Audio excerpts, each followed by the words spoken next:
Dig until you tell me to stop? Sure thing, Pops. This happened back when the Earth was young and MTV still played music videos in the ancient age known as 1997. I was 13 and spending yet another weekend helping my dad with yard work and home improvement projects. Not complaining, I learned a lot about home repair, and rather than get a crappy teen job in retail, my dad paid me to assist him up until I left for college. Now, just because I didn't hate it doesn't mean I was not a 13-year-old crap, however. On that day, we were putting up a trellis in the garden for plants to grow up. Simple job. Sink 2 posts, cement them in place, and fit the trellis between them. My dad gave me a post hole digger, which is, if you're not familiar with, looks like someone glued chopsticks to a pistachio shell, so you could open and close it with a hinge. He showed me the spot for the first post and said dig it as deep as you can. So I went and made a foot-deep hole, thinking that was enough to sink the 6-foot posts we had. He comes back and tells me not to be lazy and dig deeper. In fact, keep digging until I tell you it's deep enough. So that's where my malicious compliance came in. I knew he would be back from the garage in about half an hour, so I went to town on this hole. I didn't stop for a break and just kept digging until the post hole digger fit on the hole completely and I couldn't open it to lift the dirt out. At that point, I taped a spade to a branch and made the hole even deeper. When he came back, he said something along the lines of, "Let's see if you did it properly this time." And he drops the 6-foot post into the hole where it promptly disappears. There was a momentary look of shock on his face and then he started laughing. Like bent over, can't catch your breath laughing. To this day, I have never seen the man laugh as hard as that. When he was done, he told me that, I guess I did what he told me, but now I would have to figure out how to fish the post out of the hole. Luckily, it was only a foot or so below the surface and we got it out easily enough. To this day, my dad still tells this story as a warning about giving vague instructions. Oh man, that was not only a malicious compliance, but a very good dad joke. When my ex learned not to ask me to do anything for him anymore. A bit of a backstory. I divorced my ex a little over 9 years ago after 14 years of marriage. I won't go into the specifics as to why, but suffice to say he was a lying, cheating jerk. Early on during the marriage, I tended not to be all that assertive until I finally had my fill and grew a backbone. He hated that. He did not like hearing the word no from me or me doing things my own way. So, fast forward to a month after we were officially divorced. He was in his new place and I was in my house, formerly the house we shared with our sons, but he still had a ton of his stuff here. Stuff I didn't want even though I paid for a lot of it, but stuff I knew he really wanted. He finally reached out and demanded, not asked, demanded, I sent him his stuff. Just toss it all in boxes and send it over to him. His exact words.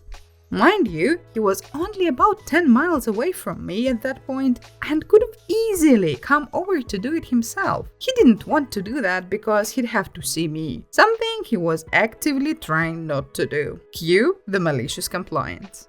Now, a lot of what he had were collectibles. No details, but some of it was fairly expensive and fragile. So I did as he asked. Correction, demanded. I tossed it all into numerous boxes. Now, some of the truly expensive items, I did take great care in packing them, only because I knew my sons would probably eventually want them. But for the stuff I knew my ex really wanted and cared a lot about, nah, I just tossed it all in a box without a care in the world. I did inspect everything, and while I just dumped them in boxes, nothing was damaged by me. I also took pictures of it to prove it. So once I closed them all up, I told him to either go get his butt over to pick it up or get someone to do it for him. He got someone to do it. I was not at the house when this person picked everything up, but my sons and sister were. They did not know how everything was packed, they only showed him the boxes. They told me that the person who picked up the boxes quite literally just tossed them into the back of his pickup without a care in the world and then sped away.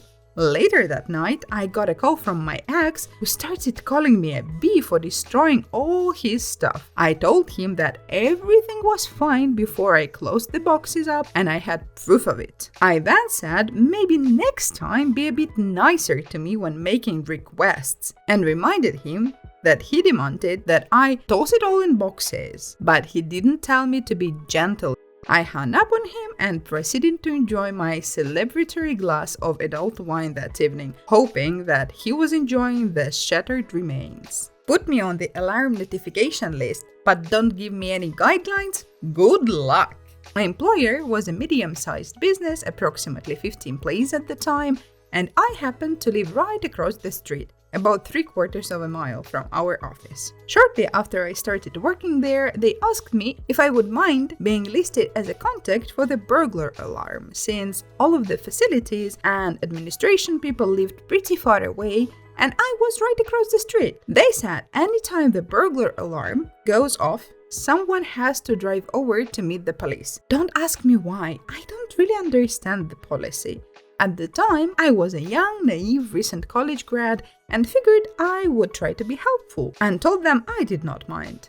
Our internal company policy was if you accidentally set the alarm off, you immediately call the people on the alarm company's list so they know it's a false alarm and they can tell the alarm company to ignore it. At the outset, this worked pretty well. I would get a few false alarm calls a year, but I'd always get an apologetic call from the employee that set the alarm off, so I would just tell the alarm company to ignore it. Then the company started growing and we started having more and more false alarms as we had new employees that would forget about the alarm, and then we started having employees that would ignore the policy and would just leave after setting the alarm off without notifying anybody. After I got wise to this, I started telling the alarm company to ignore everything, even if I didn't get a call, because we started getting charged false alarm fees, and I figured there was a 99% chance it was a false alarm.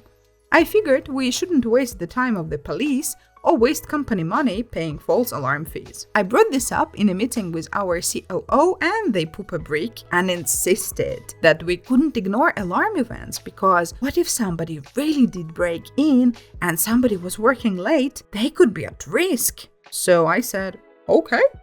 Staff need refresher training because they aren't following the policy to notify me of false alarms. So we're going to have a ton of police dispatches for false alarm events. COO minimizes the issue and insists the current policy is fine and no retraining is necessary. So cue malicious compliance. Anytime I got an alarm call without someone notifying me of a false alarm, I followed the policy and had them send the police. There was 2 or 3 false alarm calls where the police showed up, found nothing, and sent us a bill. The very next call, I sent the police like the policy said, and right as they were pulling up, they saw a vehicle pulling out of the parking lot and chased it. The employee that got chased? Yeah, it was the CEO.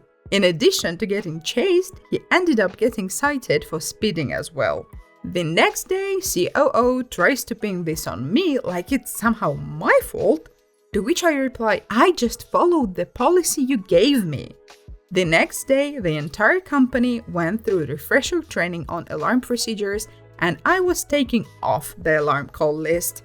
I counted as a win. Treat your employees like garbage? Enjoy an extra 100 emails a day. I'm finally leaving my toxic job for a better opportunity. My narcissistic boss treats everyone under her like crap and is generally rude, condescending, and miserable to work for. We work in a field where we are constantly bombarded by salespeople, many of whom are extremely persistent and borderline rude. I sometimes get over 100 emails a day from such salespeople, not to mention phone calls. But I have specific rules set up in my Outlook so that they mostly go straight to my junk folder. My boss is not so good at Outlook or technology in general, so she doesn't know how to do this. She would often scream at me to find emails for her because somehow she could not even figure out how the search function worked. When I resigned, she told me to notify every representative I am regularly in contact with that I am leaving and that she's the new point of contact until they find a replacement for me. I've spent the last week providing each and every salesperson with her email and direct dial. Good luck getting rid of those! I married for money. I grew up poor.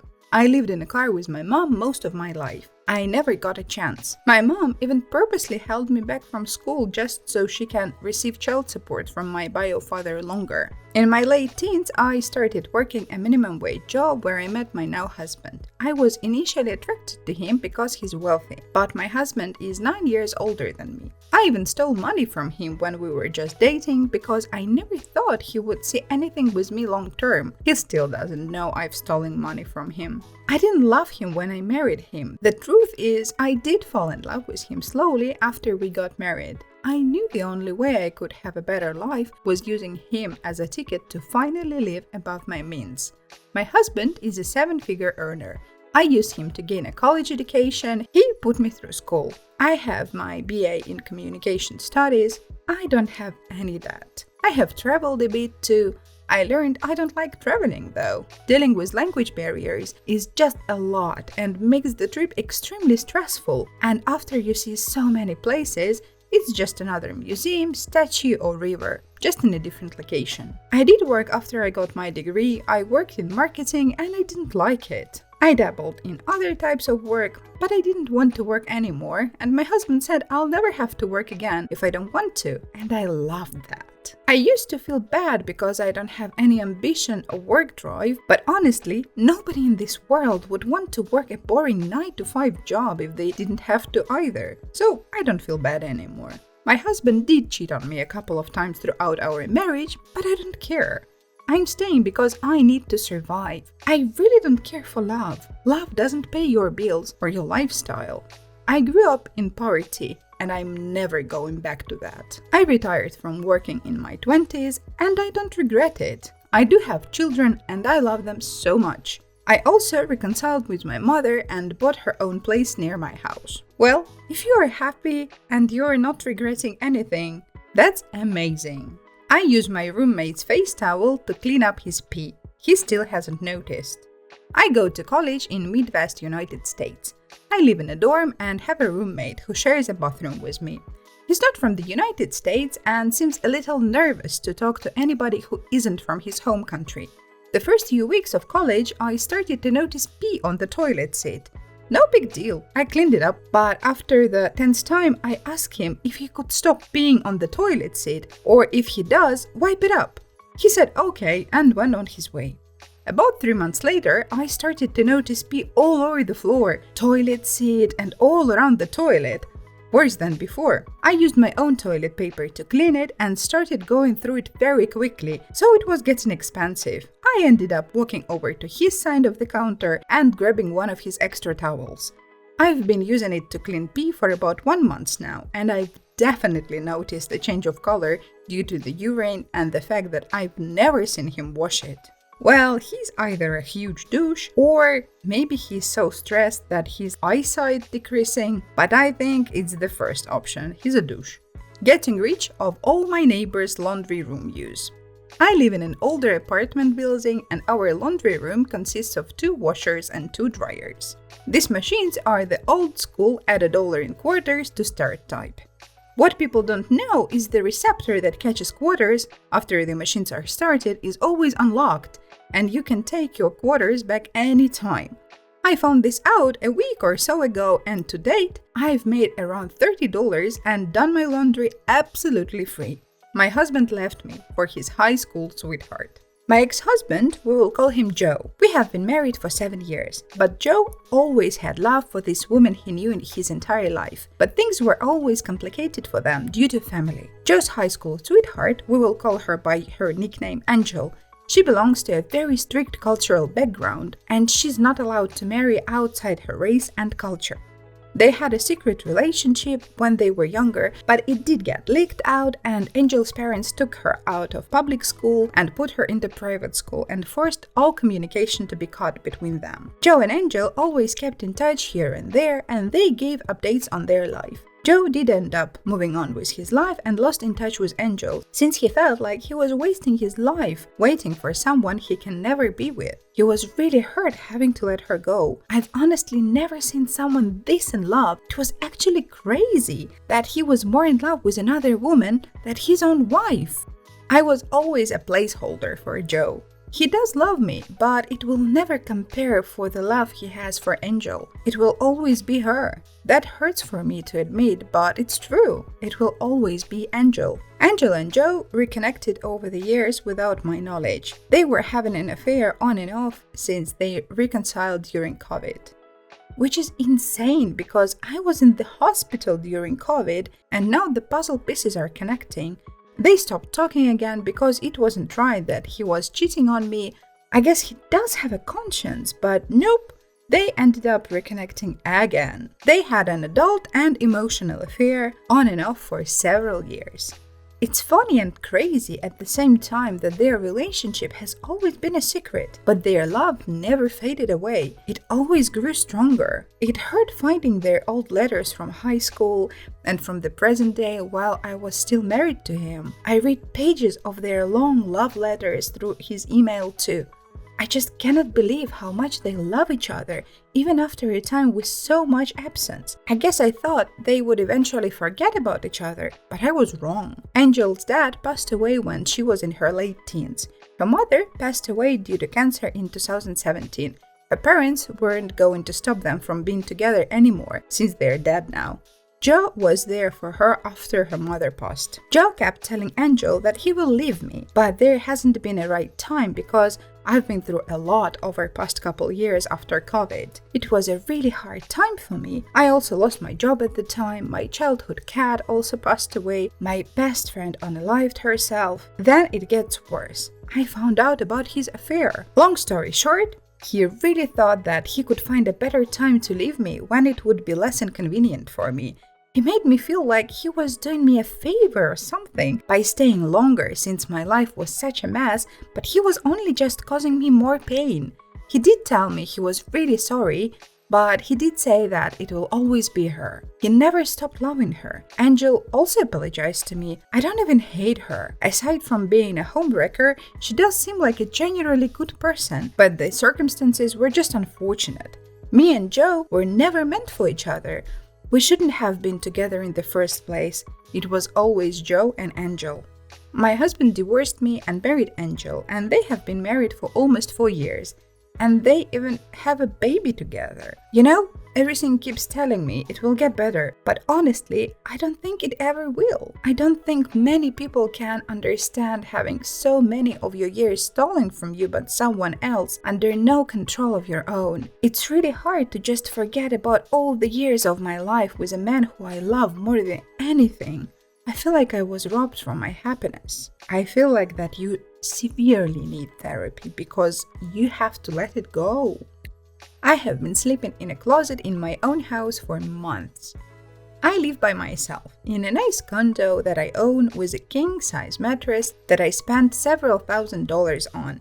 But I've been sleeping on the floor in a closet for months and keeping this a secret from everyone. If people are coming over, I'll quickly put some bedding on the mattress so it looks like it's in use. But really, I line the closet floor with my comforter at night. My bed is more comfortable, but I still shut myself in a small closet at night with a fan blowing through a crack in the door. I get anxiety when I lay in my bed. I feel exposed, I dream of passing, and often wake up in terrors several times a night. Usually it strikes the moment I drift into sleep. My body jolts awake as if I was resisting falling asleep. I went to the ER twice over the last 2 years because I laid awake full of adrenaline for more than 8 hours in a bed until sunrise, thinking I had a heart issue because my heart rate was escalating at night in a bed by myself. After 4 EKGs and some x-rays, the doctors said it's all in my head. It began with getting out of bed and laying on the floor so that I wouldn't fall asleep, because that leads to the jolting awake over and over again. Eventually, I moved into the closet to lay against some piles of clothing on the ground, which led to bringing a pillow and a blanket. I don't get the panic attacks and night terrors in the closet, so I've continued to do it. But I've been in the closet for months now. and I still haven't told a soul. Keeping it secret is hard though, so I'm telling you guys. Well, I'm very happy that it works for you, but maybe it's not a long-term solution. Guys, what do you think? What can be done in this situation? Am I the butthole for secretly eating takeout food my pregnant wife cannot eat because she has gestational diabetes? My wife and I have been married for 10 years and been together for 15. She is 7 months pregnant and has gestational diabetes, which has been very hard on her, and by extension, very hard on me too, and our relationship. Her doctor has strictly recommended she follows a strict diet, and that means no sugar or high-calorie foods such as Alfredo sauce or pizza and the likes. Naturally, she has been very upset because she has cravings, but there is no way she can indulge. She has gotten sick of the alternatives suggested to her and would start sobbing sometimes when we go outside because she will see all these food places only to realize she cannot eat what she wants. I feel for her, I really do. Our relationship started to break down a little when she started taking her anger out at me. My offense? Ordering the things I like to eat, such as cookies, cheese, frozen snacks. We get groceries delivered to us, by the way. Just like any other person does. She was extremely mad at me for being able to enjoy eating these things and made me feel guilty for eating stuff she craves. My breaking point was once she angrily cried over the fact I brought home a box of donuts I received from office on my birthday. I was sick of her behavior and the constant policing of my food intake in our home that I, in no uncertain terms, made it very clear that she cannot punish me for a health problem she has and that this is my house too and I will eat and drink whatever and whenever I please. She had a bad argument that day and I uttered divorce. That seemed to shake us both and we did a few sessions of marital counseling. To keep it short, our therapist held her accountable and shared that it wasn't fair on me to be at the receiving end of her emotional distress. However, she also emphasized that my wife is probably feeling unsupported too, and I could try to be a bit more discreet and stick to making healthier meals together, which would be great for both of us. Since my wife cannot make up for excess blood sugar she has by working out a lot, because she is chubby and has bad knees, I can see why she feels helpless. As a solution, we decided to stock up the forbidden foods in the second fridge we have in the drawing room of our house that we use to store drinks and guest snacks for. It's better when reminders of the things she craves but cannot eat are not there in the common fridge. This also means I can almost never order takeout at home, and sometimes I miss doing that while watching Netflix. I still missed having the occasional pasta dish at the Cheesecake Factory or McDonald's, so sometimes when I drive home from work, I eat in my car, keeping the therapist's reminders in mind. Because I know that my wife knowing that I ate stuff she cannot will make her mad. Yesterday, though, I took my wife on a long drive and she found a receipt of the Cheesecake Factory on the floor. At the moment when she found it, she started sobbing and wouldn't talk to me. She is now pissed at me and feels like I have betrayed her. I think she is overreacting, and I don't think I'm wrong since 80% of the meals I have in a week are with her. I try to have takeouts without her on Fridays mostly. I do not think I'm a butthole because my wife and I have an agreement that I will be discreet when I want to indulge in food I want to eat, so that she doesn't get frustrated every time. Am I the butthole? And there is an edit. There is still resentment I have against her for ruining my birthday. Basically, the gift that I got from my wife that day was her yelling at me and me uttering divorce and ending the night in tears. I still hate her for it, for creating a bad memory I likely won't be able to erase, but I'm working on it. I feel the same way too when I read what I wrote. I do not want to hate her, but I do. I still cry thinking about how we fought for something seemingly innocent, and I feel so wronged that no one sees that this was unfair and borderline offensive for me. To be at the receiving end of this as a spouse because I happen to be a husband in this dynamic. I'm not sure about therapy for this, but I grew up poor and food insecurity was a big part of my childhood. It makes me feel pretty bad that I know that I have means to provide for myself. I still cannot do what I want, but no one sees my problem and why I want to be able to make my own decisions too. And even if I didn't have this problem, I shouldn't need a reason to act with autonomy as long as I am supportive of her and being considerate about her food issues, which I positively have acknowledged in therapy with her. And I am doing my part, even though I and our therapist agreed that her initial demands were ridiculous. I was made to feel like a horrible, horrible person for simply bringing a box of donuts my coworkers got me on my birthday, when there was no malice involved, no bad intentions, no desire to rub it in her face, or whatever rest of the world calls it. I regretted being a married man that day and wished I never met her. I have never let anyone bring my self-esteem down in the way my wife did. I have never given anyone else the power to hurt me like she did. And I want to take it away. No one has ever made me feel like a criminal for eating a donut and storing the rest in the fridge inside the house I own too. Oh, boo-hoo. You don't understand that there are health risks involved, and now you have whole other human involved. You just want your donuts. Grow up. My daughter tore apart my fiancé's wedding dress, ending our engagement.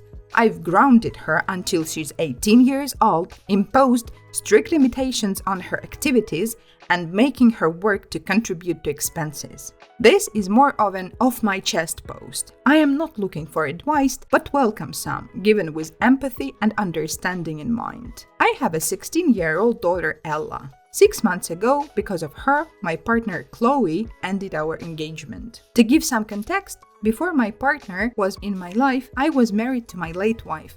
For around 1.5 years, she was in a vegetative state, and I had already grieved her passing before she even passed on. Accepting her passing was something I had already prepared ahead of time, and I dipped my feet in the dating market 6 months after. I met my lovely partner, Chloe, who also had a daughter from her first marriage, and after dating for a year, I proposed to her. I was ecstatic to be with the love of my new life. Ella, not so much.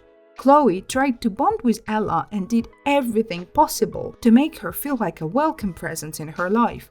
Ella wasn't thrilled and had routinely messed with Chloe, such as guarding her mother's territory, having an attitude when I got Chloe gifts, hid her stuff, and generally becoming over-rebellious. It used to cause fights between Chloe and I, who felt that I should be able to discipline her appropriately so that it doesn't impact our relationship. Ella completely lost her mind when she heard I was marrying Chloe. Eventually, a few weeks after that, she accepted it, and Chloe even made her a bridesmaid. Chloe had assigned Ella the duty to her adjusted dress picked up from the tailors, as she had lost some weight from the time initial measurements were taken. And because of this, Ella had access to Chloe's wedding prep stuff, and 3 days before the wedding, she went to pick up the Chloe's dress. To Chloe's horror, Ella had completely ruined the dress on purpose and admitted as such. There were fabric patches missing, stains from coffee, and almost looked like a dog chewed on the dress. Chloe broke down and called off the wedding. She didn't speak to me for a whole week and went out of town, and I frantically tried contacting her, wishing we would work things out. When Chloe met me for the final time, she told me that she wants to end our relationship because she has unknowingly ignored a lot of red flags from the kind of behavior I let go from my daughter. Chloe said she cannot put up with this level of disrespect in her life.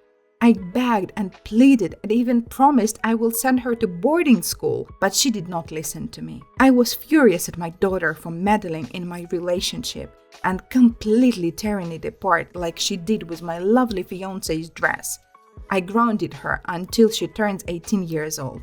At the time, she was turning 16. She is now to come home straight from school, not allowed to have any relationships. She had no problem ruining my relationship, and she doesn't deserve one until she's old enough to consent. No trips, no social media, nothing. Ella's then boyfriend also dumped her once he learned what she did. He was also a part of the wedding guest list. I even put restrictions on internet usage, and she only is allowed one electronic, that is her desktop computer, for school.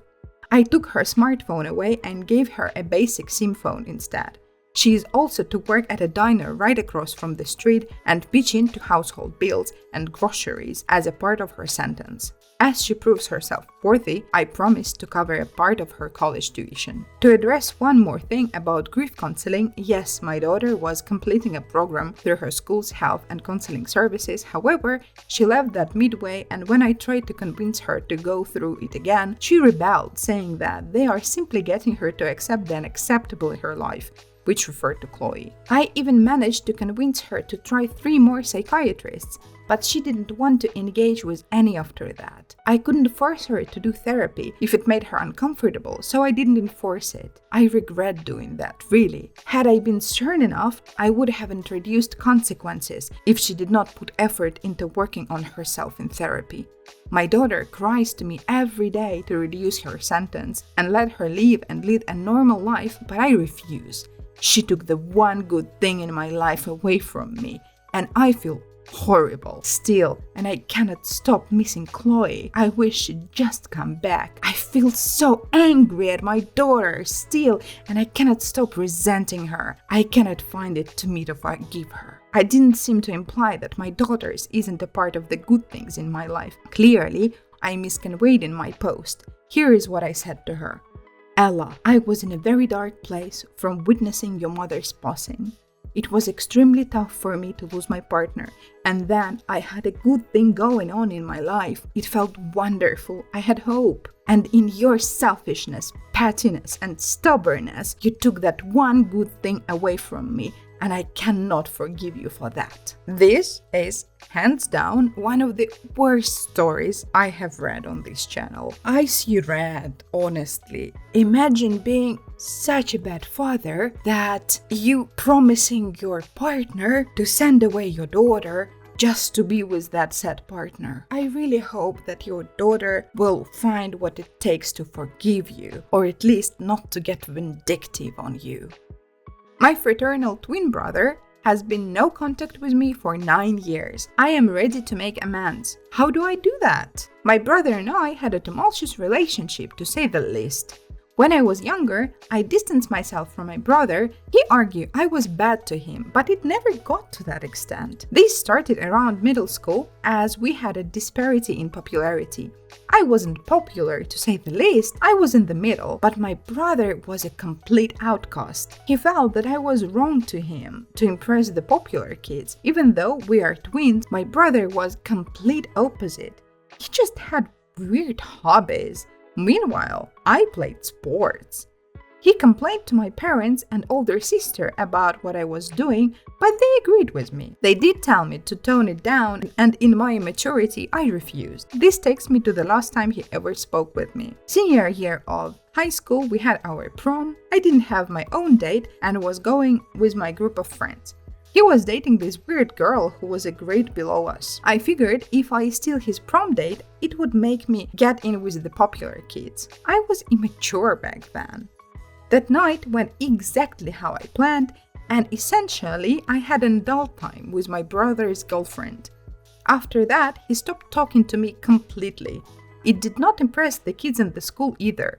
I mostly got, "Hey, that's crazy you had adult time with your brother's girl." People found the drama funny, but it didn't make me popular. My parents were upset at my brother for letting a woman between us. Well, after graduation, he joins the army and doesn't tell anyone. He blocked the entire family. It's been years since we talked. And all I know is he's a warrant officer now. I don't know what exactly that is, but I have a friend who follows his account. He's married and his wife is a pharmacist, so he's doing well for himself. None of us family was invited to the wedding. I think it's time to put the past behind us and rebuild our relationship. Well, I think it's time for your brother to double down on the boundaries and never to talk to you. Am I the butthole for telling my twin sister she will never fit in with us? I have 4 siblings: Mark, Josh, Eva, and Tony. Me and Eva are fraternal twins. Our mother was stay-at-home mom, but she was emotionally absent.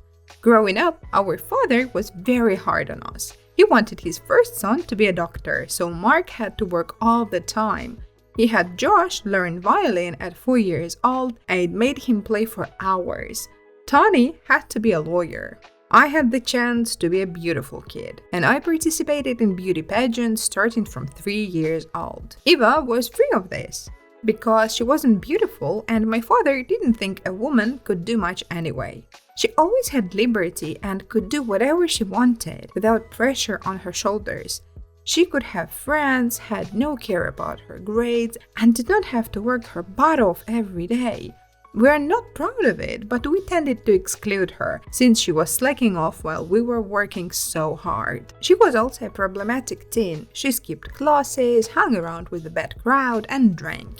She even disappeared for a week without notice when we were 15, stating after that she wanted to get away with her boyfriend for a road trip, while I wasn't even allowed to leave the house for a night because my parents wanted to make sure I did my work and I would only eat what I was allowed to. Eva would throw tantrums saying she was neglected and no one would care if she disappeared.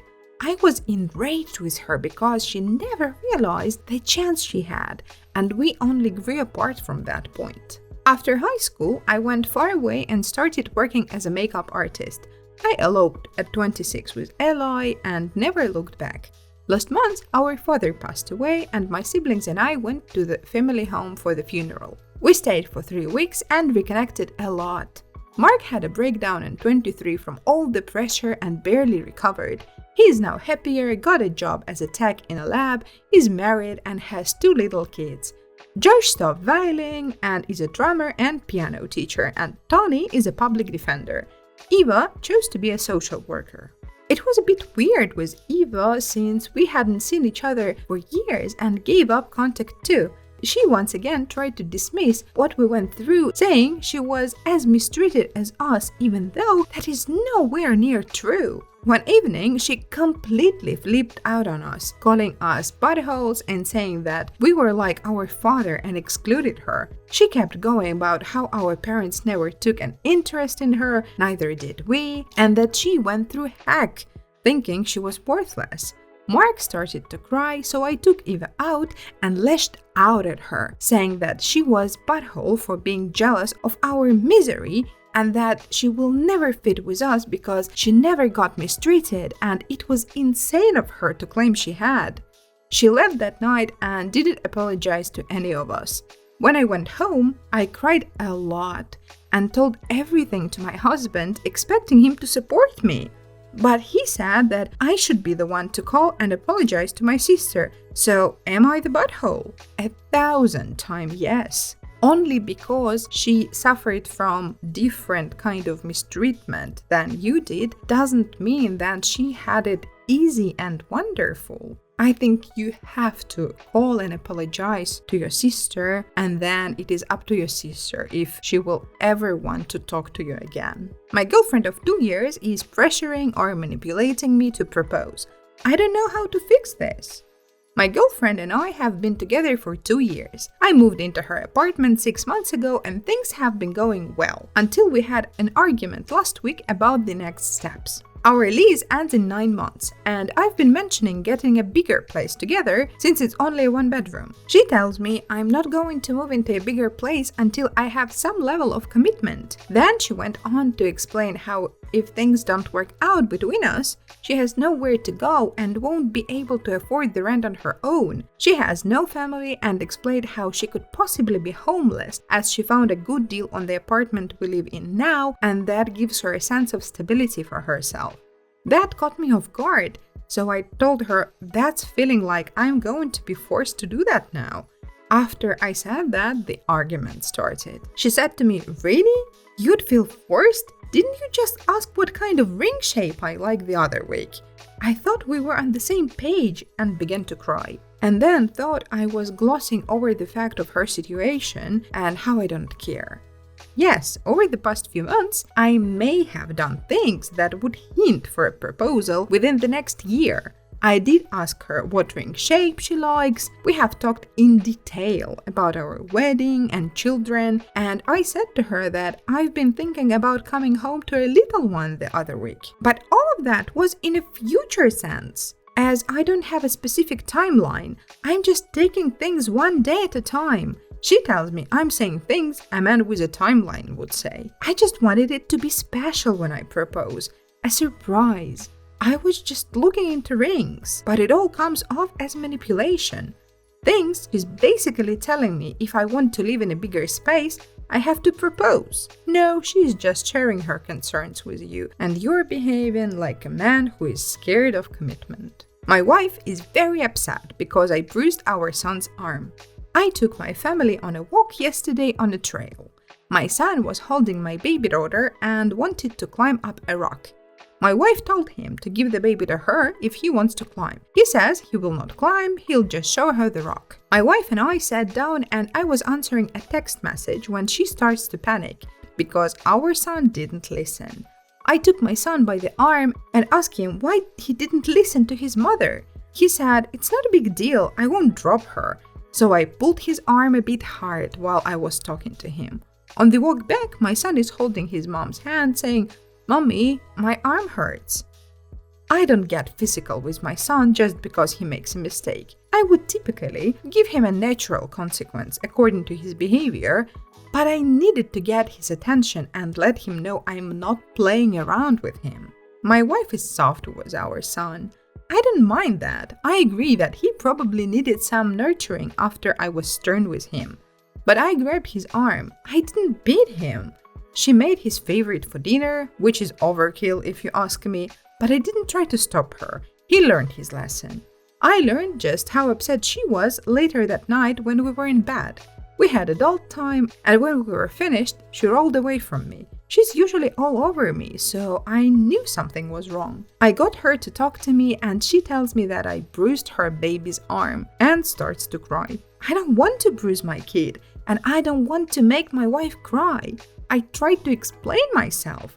I want our kids to be safe. He disrespected me. I got pissed. And I can agree I was too forceful if I bruised him. I don't think I was exactly wrong, bearing the bruises, but I felt ashamed replaying her reaction all day. I brought my wife flowers and my son a PlayStation gift card home after work.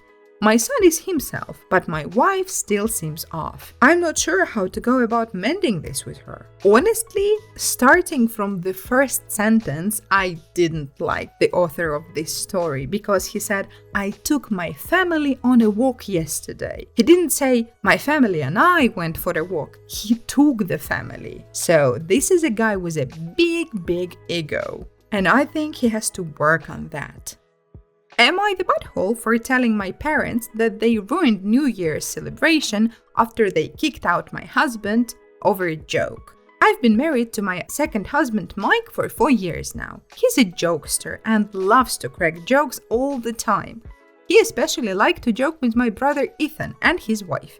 Ethan used to be okay with it till he started complaining about Mike taking it too far with his jokes. Some context about Ethan. He and his wife couldn't have kids, so they adopted a boy, Joey, 2 years ago. Mike has been making silly, light-hearted jokes that involved Joey's bio parents as a way to mess with Ethan and his wife. I already talked to Mike, and I tell you that his 100% means no harm, and he was just trying to get them to react. So fast forward to New Year's Eve, my parents hosted a big celebratory dinner, and Ethan and his wife came. While we were eating dinner, Mike decided to tell a knock-knock joke to Ethan. He said, "Knock knock."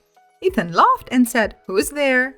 Mike replied, "Joey's bio parents," and then he bursted out laughing. Silence took over and Ethan's facial expressions changed. His wife called Mike an idiot, to which Mike replied with, "Hey, relax, it was just a joke." An argument ensued and dinner was paused. My parents suddenly told Mike to leave, which I thought was too harsh. I tried to speak to them and get them to calm down, but Mom insisted that Mike leave. We laughed and Mike was complaining the whole time about how they overreacted.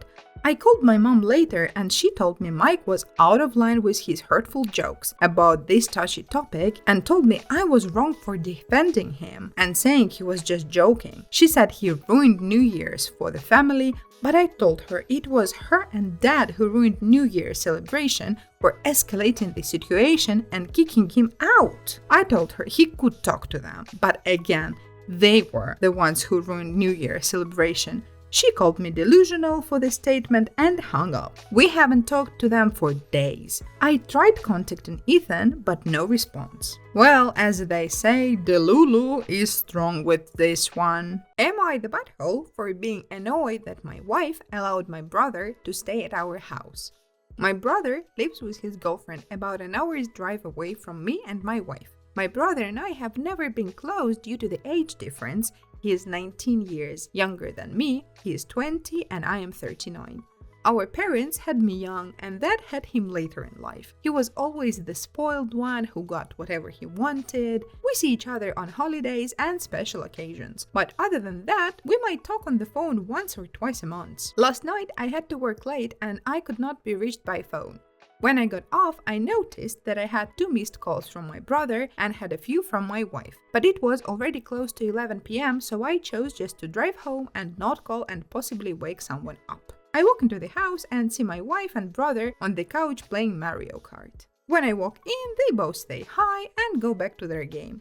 I went to the bedroom to shower and frankly just sleep. I was exhausted. My wife comes in a few minutes later and I ask her why my brother was there. She said he called her because he and his girlfriend had gotten into a pretty heated argument and he just needed to get away from the situation for a little while he figured out what he was going to do. They only have one car and it's in the girlfriend's name, so he couldn't take it. Apparently, he tried to call me, and when I did not answer, he called her and she went and picked him up an hour away. Even though she hates driving at night, they also went out to dinner before coming home. I told her that I find it odd that she would pick up my brother and take him to dinner just because he got into an argument with his girlfriend, that he is an adult and needs to work it out. She just rolled her eyes at me and said he would be staying in the spare room as long as he needed, that I was acting weird, and that he's my brother and has no idea why it was such a huge deal if he was there. I told her that if someone is staying at my house, especially my family, I should be the one who decides that he had no right to call her, that he should have waited for me to call him back and would be talking to him in the morning. She told me to deal with it and grow up, and he was always welcome here. My wife is now mad at me and I am stuck with my brother in the house for who knows how long until he figures out his life. We already have 2 teens. I don't need another kid here. I stand by what I said. My brother doesn't need to be here, but my wife is still mad at me today. Am I the butthole for saying that she should not have picked up my brother and allowed him to stay at the house? I don't think just because I think at 18 a person should be out of the house and not rely on family to support them makes me a bad person. People need to grow up and be adults. I expect the same from my children. They are expected to have a job and save money to move out when they are 18 and graduated from high school. If they go to college, they can stay, but are expected to pay for it on their own and pay a small amount of rent. My wife doesn't agree with this and says they can stay as long as they need. I'm trying to make her see reason.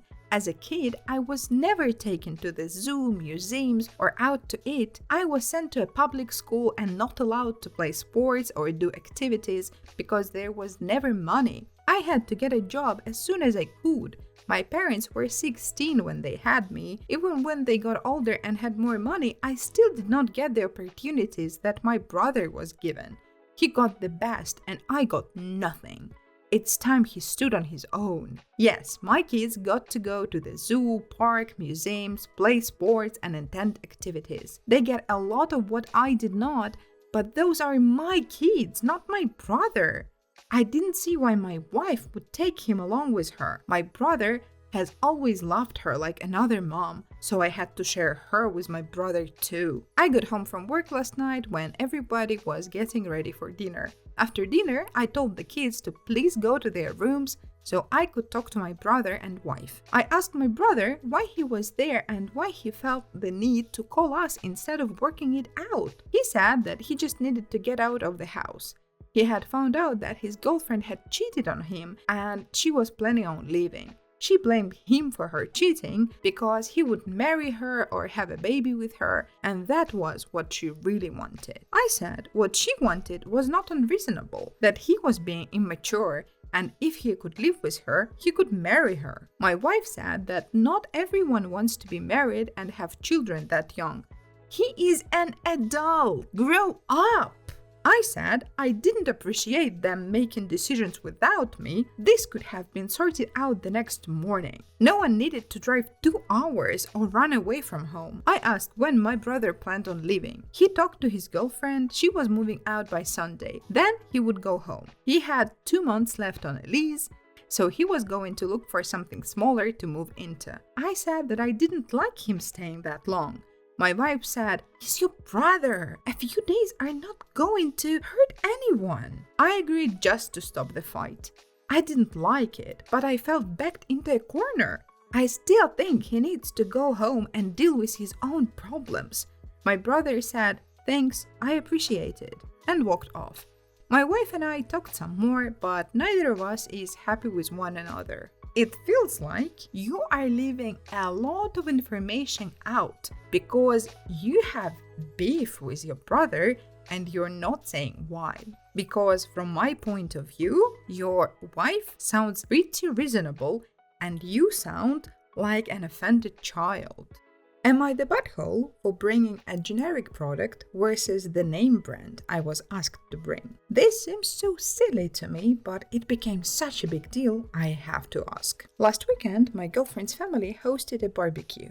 I was always raised to never show up anywhere empty-handed, so I asked my girlfriend's mom what I could bring. She asked that I grab the Cool Whip for a dessert she was making. Easy enough. I figured it won't be hard to bring, so I decided to wait until morning off to grab it on my way there. Well, I get to the store about 20 minutes before the barbecue starts, and they're somehow out of the name brand. They did, however, have the store brand's whipped topping. As I didn't have time to go to another grocery store, I just brought the generic brand and headed off. Upon arrival, I hand the bag to my girlfriend's mom. She opens it, looks inside, and gets a weird look on her face. She asks where the Cool Whip is. I said the store was out, but this is pretty much the same thing, right? She looks a little irritated with me, but just tells me to make myself at home. As I'm putting my stuff down, I hear her asking her husband to run to the store and grab the Cool Whip. I cannot hear the entire conversation, but he must have asked didn't I bring it, because I then hear her say, "I asked for one thing and he couldn't even deliver." Nothing else was said directly to me, but there were a few passive-aggressive remarks throughout the barbecue, such as when her husband arrived, name brand in hand, calling him her hero. And when the dessert was served, she again made a comment about how it's made with the real Cool Whip. I didn't want to make a scene, so I took it on the chin. When talking to my girlfriend about it later, she said that her mom was overdramatic, but I should have called her to ask if generic was okay, or could have gone to a different store. I asked if there was really a difference, and she said she doesn't know, but it was what I was asked to bring, so I should have communicated better. Again, this all sounds so stupid, but am I the butthole? No, you're not a butthole. What Cool Whip is made of anyway? Water, sugar, palm oil? So what is the difference on the name on the can? I just don't understand. Why can't people just buy a heavy cream and whip the cream themselves? Because it's cheaper, tastes better, and it's better for you. Am I the butthole for accepting a part in a play even though my boyfriend doesn't approve? I am 16 and I have been a part of my school's theater company since I was in middle school. Theater means a lot to me, and it's given me a community of silly, talented, amazing people that make up my core friend group. While they would get all the leads for each show, both at our school and local community theaters, I never got anything higher than an ensemble part or a part with a few lines. And it always hurt me a lot, because I would feel excluded. I've never let myself feel too discouraged by this, and I've been able to do a lot of behind-the-scenes stuff for shows I'm not a huge part of, like building sets, making props, and directing. This would always be super fun, but never as fun as being on stage and being a part of all the inside jokes my other friends would bring up outside of rehearsals. And this only added to me feeling excluded. Anyway, me and my friends all auditioned for a local teen production of Little Shop of Horrors last week, with 4 of us, including me, all auditioning for Audrey. We audition and I think I do pretty well, but part of me knows I won't get the part.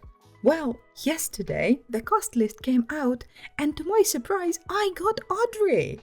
I am so excited and still buzzing over the fact that I finally have a lead and one of my dream roles no less. All of my friends were extremely supportive and there was no tension among any of us over the results of the cast list. So I accepted the part right away before dancing around my room and going out for ice cream with my friends. When I got back, I texted my boyfriend of a year, he's 17, about the news, expecting congratulations and excitement since he knows how big of a deal finally getting a lead is for me. But instead, he told me I should reject the part because I would have to kiss the guy playing Seymour and also genuinely act romantically around him on stage, and that makes him uncomfortable. The guy playing Seymour is one of my close friends I've known since 7th grade, and our relationship has always been purely platonic. He also has a boyfriend of his own. I can see how my boyfriend would be uncomfortable since I'd be acting romantically with someone who isn't him and with someone I'm pretty close to. I told him I already accepted my part and he left me on red. And I don't really know how I'm feeling at the moment. I'm hurt because he hasn't congratulated me, but I feel bad for potentially hurting him and accepting the part without talking to him about how it would affect our relationship. Am I the butthole for accepting the part? No, you're not. I know it can feel like a very big deal when you're 16. But later on, you will not really remember the guy, but you will always remember how much fun you had doing what you loved. Dude tried to pet my dogs while I was waiting at an intersection.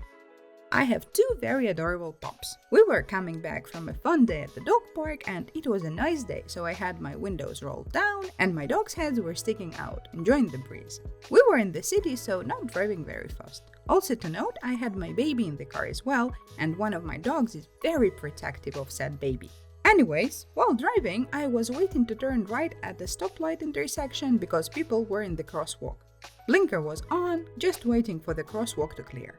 My husband and I were chatting about the food we just picked up when out of the corner of my eye, I see this dude start approaching my car. He then reaches over to pet my dogs. I panicked and screamed at him not to touch my dogs, which I guess startled him enough to get him to back off and apologize. It was very harsh and threatening scream, but like, dude, I don't know if my dog will rip your hand off because my baby is right next to him. Also, we are in a moving vehicle. Do not put your hands in a moving vehicle. The audacity of some people. This story is actually very true because when my sister had her daughter, my niece, and one of her dogs became obsessed with her daughter, I remember we were going to meet and it was my sister, her daughter, and her 2 dogs. And first I was like, of course, approaching the baby because, cute baby. And one of the dogs started barking at me, first time in our lives. And I was like, what? Donut? You can bark? Huh? So yeah, very true story. My entitled brother threw a massive fit just because he was mad I bought a house. I suddenly became a homeowner some time ago because a friend of mine's grandfather was moving to Florida and his house was ripe for picking. I knew the old man well. Rest in peace, he passed a few months later from a sudden stroke. Anyway, he offered the house and property to me for $200K. I practically ran to the bank to apply for the loan. The house is a manufactured home from the 80s, but it was remodeled repeatedly by the former owner and has a separate garage building. The home and property could have gone for more, but he offered the house to me because he knew I'd take care of it. I had $30K saved that made a good down payment, and I was happy to leave my apartment. I'd wanted to eventually move out of there after what my cheating ex did anyway. But that's a story for another time. As for my brother, well, he went bonkers when he found out I bought a house. He had this repeated history of copycatting me for the past decade. But this, there was no way in heck he could copycat buying a house with his terrible credit and inconsistent income. And he got in an argument with me over how I was just trying to make him look bad by doing something he couldn't. No, I just wanted a house. And the price was too good to refuse. Then he told me I should have turned it down because, well, he had no good reason. I could practically see his screws getting looser with every dumb butt excuse he made as to why I shouldn't have done it. But I pointed out all those excuses were just because I did something he currently cannot. And when I bought the house, it had nothing to do with him. I just wanted to be a homeowner for the security and extra space. I finally don't have to store my camper at my parents' house. And I have a garage that I can store stuff and tinker in. I bought a camping cot. He bought a camping cot. Went to the gym. He went to the gym. Bought good booze. He bought good booze. Or stole it from me. I bought a new TV. He bought a new TV. I bought a truck. He bought a truck. I bought a camper. He bought a camper. I bought a used portable DVD player. He bought a used portable DVD player. I went camping in a specific place. He went camping in that specific place. I bought a house. He... Photo forever. Insert tea kettle noises and Benny Hill chase. He also acted like a complete child toward me when he built his mini ram thing. He actually confronted me and said it was cooler than my boring Tundra because it was something original. I swear he did the dumbest mods to that vehicle, like putting twist studs in the suspension coils to raise the ride height. Well, after weeks of openly fuming about me being a homeowner, my brother suddenly acted like he had another brilliant idea. He wanted to move in with me. I laughed at him. Then he ended up demanding I rent one of my rooms to him, and for only $200 a month, utilities included. Because he shouldn't have to pay any more than that since we're family. He flipped his lid when I said F no. Then he got our parents involved again. Only this time they actually sided with him at first, though it was mainly our mother. She and my brother showed up demanding I let my brother move in. And my brother had a crap-eating grin on his face that I could tell he was thinking he was getting his way thanks to Mommy Dearest. I said F no to both their faces, and my mother cried that I was using foul language to her and being a butt when I had the space now. I called my dad and he told my mom that he'd warned her I wouldn't do it and to leave me the heck alone. Mom whined my brother was living out of his camper next to a shabby house he was renting space from.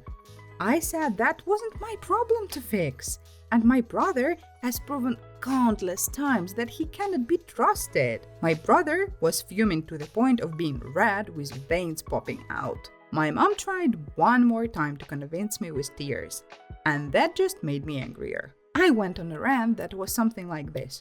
Bro can't buy a house, so he wanted to invade mine. I refused to ever live with my brother again. I would sooner live in the woods without electricity than with him. He's intentionally irritating as all heck. And if I had him as a roommate, I just knew he'd steal my booze, take my stuff, and invade my privacy non-stop. No effing happening. No matter how many tears mom tries using on me. My mom broke down and finally conceded that she'd never convince me after that rant. And she had to take my brother by the hand and live with him because he initially refused to go and kept begging him to turn back and made me let him move in. And then I yelled to him that it was a laugh that he called me a mama's boy before, because he'd become exactly that. And this was just the time he tried to get our mother to make me trade vehicles with him because he felt ashamed to be driving a minivan. He yanked away from mom, then told me to go F myself and the horse I rode in on.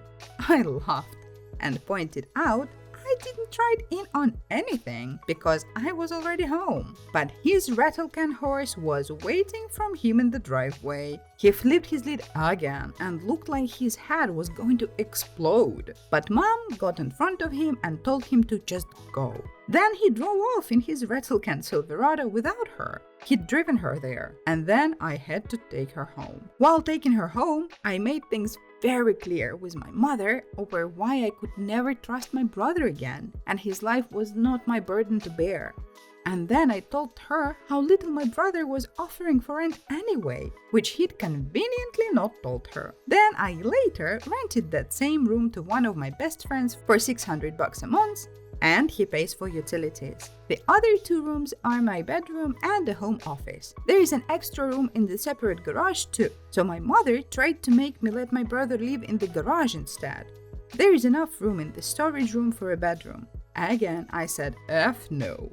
And that's since been turned into another friend's rented room with a bit of a plywood remodel. Yeah, I kinda rented both the space bedroom and garage room out to friends out of spite. But I wasn't letting my brother live with me in any capacity. My brother later ended up having a complete meltdown in front of our parents over how he's the older brother. He should be the one who owns a house first. He's supposed to be successful, and I'm supposed to be the big loser in his shadow. Our dad poked him with his cane and told him that's not how life works. And they had a big argument. They told him to get out and not come back until he's cooled off and learned that he's just being a pointlessly jealous butthole. The next part I post, my brother did the dumbest thing of all. Oh, and there is an edit. I came home later to over 600 comments and still more pouring in. Far too many for me to answer, so I clear some things up here. Yes, I am no contact with my brother, and he is no contact with the rest of the family as well. I do have cameras inside and outside my home, and a dash cam too. My brother knows this, and has stayed the F away since he left town. And I'm told I'm a butthole too. Not arguing that, because it's true. I'm not exactly the nicest guy, but have someone like my brother in your life and see how bitchy you turn out. I love this story, and you know what it reminded me? There is this quite an old movie, Borat, and there was a movie scene where he was like, "This is my neighbor. I build a porch, he builds a porch. I buy a clock radio, he cannot afford. Great success." That's exactly what it reminded me of. I love it. Please like the video, subscribe to the channel. You can also watch that awesome video or this awesome playlist. See you next time!